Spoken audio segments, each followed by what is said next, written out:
దేవునికి స్తోత్రం. ప్రియమైన సహోదర సహోదరులకు శుభాభివందనములు. ఈరోజు దేవుని వాగ్దానము కొరింథీయులకు రాసిన మొదటి పత్రిక 9వ అధ్యాయం 22వ వచనం.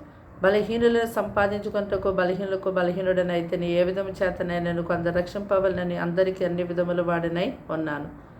చూడండి, అపోస్తలుడైనటువంటి పౌలు గారు ఏ విధము చేతనైనను సరే కొందరు రక్షింపవలనని చెప్పి ఆయన అందరికి అన్ని విధాల వాడే జీవించాడు తప్ప తన గురించి తన యొక్క కీర్తి ప్రతిష్టతలు గౌరవాల కొరకు ఆయన జీవించలేదు. బలహీనులను సంపాదించడానికి బలహీనముగా జీవించాడు తప్ప ఆయన యేసుక్రీస్తు అధికారం పొంది ఉన్నప్పటికీ దాన్ని బట్టి ఎంత మాత్రము ఆజ్ఞాపించలేదు.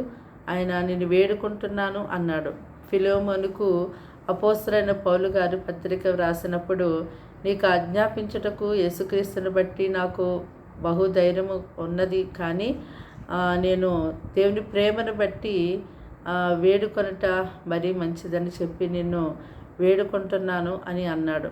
చూడండి, పౌలు గారు తన్ను తాను ఎంతగానో తగ్గించుకొని జీవించాడు. కాబట్టి పౌలు గారి యొక్క సాక్ష్యము ఈ దినాన మనకు లోకంలో ఉన్న ప్రజలందరికీ ఎంతో మార్గదర్శకంగా ఉంది. ప్రార్థన.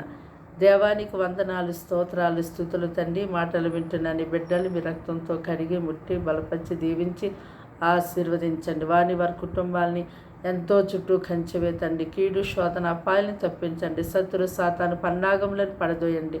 నీ బిడ్డలందరికీ నీ సన్నిధి దినమంతా తోడుగా ఉంచి నడిపించి సహాయం చేయమని యేసు పరిశుద్ధ నామములో ప్రార్థన సమర్పించి వేడుకున్నాం తండ్రి.